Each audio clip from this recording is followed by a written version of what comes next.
ओम शांति। आज हम 4 मार्च के 1969 के बाबा की अव्यक्त महावाक्य सुनेंगे कि बाबा के महावाक्य होली के अवसर पर सुनाए गए थे। आज आपकी खास होली है क्या? होली कैसे मनाई जाती है? होली मनाने आती है? काम की होली कौन सी है? वर्तमान पाठ अनुसार होली कैसे मनाएंगे? वर्तमान समय कौन सी होली मनाने की आवश्यकता है? होली में कई बातें करनी होती है। लग भी जाता है, जलाया भी जाता है और साथ साथ श्रृंगार भी होता है और कुछ मिटाना भी होता है। जो भी बातें होली में करनी है वह सभी इस समय चल रही है। जलाना क्या है, मिटाना क्या है, रंगना क्या है और श्रृंगारना क्या है। बहुत ही इम्पोर्टेंट और बहुत ही सुंदर बाबा की ये मुरली है। यह सभी कर लेना, इसको कहा जाता है मनाना। अगर इन चारों बातों में से कुछ कमी है तो मनाना नहीं कहेंगे। होली के दिनों में बहुत सुंदर सजाते हैं। कैसे सजाते हैं? देवताओं के समान आप सभी सजते हुए हैं। सजावट में कोई कमी तो नहीं है। सजावट में मुख्य होली है। श्रृंगार कौन सा होता है? सांग जो बनाते हैं उन्हों को पहले मस्तक में बल्ब लगाते हैं। यह भी इस समय की कॉपी की हुई है। आपका भी काम का मुख्य श्रृंगार है मस्तक पर आत्मा का दीपक जलाना। इसकी निशानी बल्ब जलाती। लेकिन यह सभी बातें होली के लिए होली का अर्थ याद रखना। होली जो कुछ बीत गया वो हो गया। होलिया जो सीन हुई होली अर्थात बीत चुका। वर्तमान समय जो पॉइंट्स ध्यान में रखनी है वह यह होली की अर्थात ड्रामा के ढाल की है।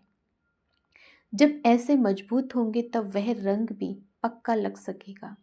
अगर होली का अर्थ जीवन में नहीं लाएंगे तो रंग कच्चा हो जाता है।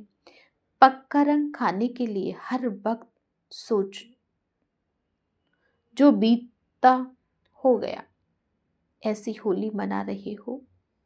वह कभी कभी ड्रामा की सीन देखकर कुछ मंथन चलता है। ज्ञान का मंथन दूसरी बात है, लेकिन ड्रामा की सीन पर मंथन करना क्यों, क्या, कैसे, वह किस चीज का मंथन किया जाता है। दही को जब मंथन किया जाता है तब मक्खन निकलता। अगर पानी को मंथन करेंगे तो क्या निकलेगा? कुछ भी नहीं। रिजल्ट में यही होगा, एक तो थकावट, दूसरा टाइम वेस्ट। इसलिए यह हुआ पानी का मंथन। ऐसा मंथन करने के बजाय ज्ञान का मंथन करना है। साकार रूप में लास्ट दिनों में सर्विस की मुख्य युक्ति कौन सी सुनाई थी? घेराव डालना, डबल घेराव डालना है। एक तो वाणी द्वारा सर्विस का, दूसरा अव्यक्त आकर्षण का।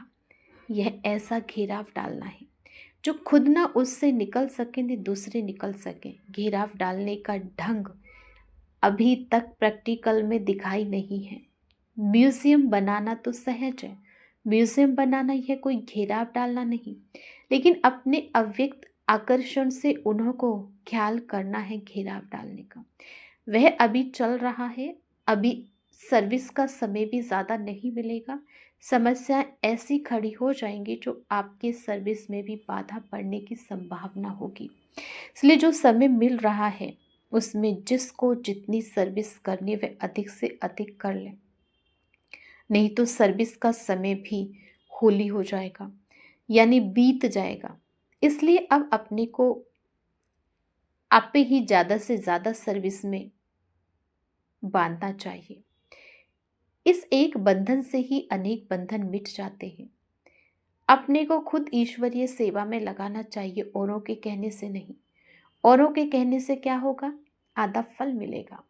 किसी के कहने से हमने सेवा की भी बाबा की तो आधा मिलेगा, आधा उसको मिलेगा जिसके थ्रू कहने से हमने किया। क्योंकि जिसने कहा अथवा प्रेरणा दी उनकी भाई वारी हो जाती है। दुकान में अगर दो भाईवार साझेदार हो जाते हैं तो बंटवारा हो जाता है। एक है वह मालिक खुद रहता है, इसलिए अगर किसके कहने से करते हैं तो उस कार्य में भाईवारी हो जाती है। और स्वयं ही मालिक बन करते हैं तो सारी मिल्कियत के अधिकारी बन जाते हैं। इसलिए हर एक को मालिक बनकर करना है, लेकिन मालिक बनने के साथ साथ बालकपन भी पूरा होना चाहिए। कहाँ कहाँ मालिकपन बनकर खड़े हो जाते हैं और कहाँ फिर बालक होकर छोड़ देते हैं। तो न छोड़ना न पकड़ना। पकड़ना अर्थात जिद से नहीं पकड़ना।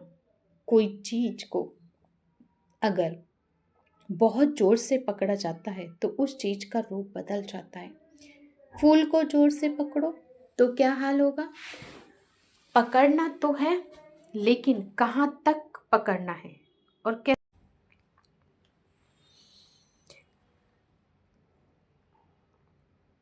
तो या तो पकड़ते अटक जाते हैं, वह छोड़ते हैं तो छूट जाते, दोनों ही समान रहे हैं। यह पुरुषार्थ करना है। जो मालिक और बालक दोनों रीति से चलने वाला होगा, उनकी मुख्य परख यह होगी।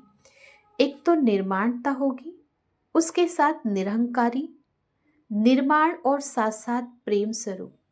यह चारों ही बातें उनके हर चलन से देखने में आएगी। अगर चारों में से कोई भी कम है तो कुछ स्टेज की कमी है। अच्छा, वतन में आज दादी ने देखा, वतन में आज होली कैसे खेली मालूम है? सिर्फ बच्चों के साथ ही थी। बाबा, आप भी होली मना रहे हो? वहाँ संदेशी आई तो एक खेल किया। कौन सा खेल किया होगा? आप ले चलो तो देखें, है ना?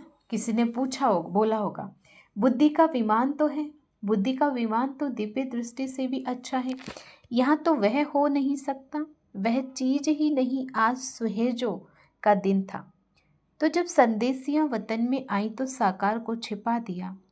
एक बहुत सुंदर फूलों की पहाड़ी बनाई थी, उनके अंदर साकार को छिपाया हुआ था। ब्रह्मा बाबा को दूर से देखने में तो पहाड़ी ही नजर आती थी। तो जब संदेशी आई तो साकार को देखा नहीं, बहुत ढूंढा, देखने में नहीं आया। फिर अचानक ही जैसे छिपने का खेल करते हैं, ऐसा खेल देखा। फूलों के बीच साकार बैठा हुआ नजर आया। वह सीन बड़ी अच्छी थी। अव्यक्त बाप दादा हर एक को अमृत कर भोग दे रहे, अमृत का भोग दे रहे थे और एक एक से मुलाकात भी कर रहे थे। खास म्यूजियम वालों को डायरेक्शन दे रहे थे। अव्यक्त आकर्षण से म्यूजियम ऐसा बनाओ जो कोई भी अंदर आए, देखे तो एकदम आकर्षित हो जाए, है ना? दुनिया में भी म्यूजियम बनते, लेकिन बाबा कहते अव्यक्त आकर्षण दिखाई दे उस म्यूजियम में, जो कोई भी देखे और आकर्षित हो जाए। जब बाबा के सामने म्यूजियम बना था तब की बोली है। अच्छा, ओम शांति।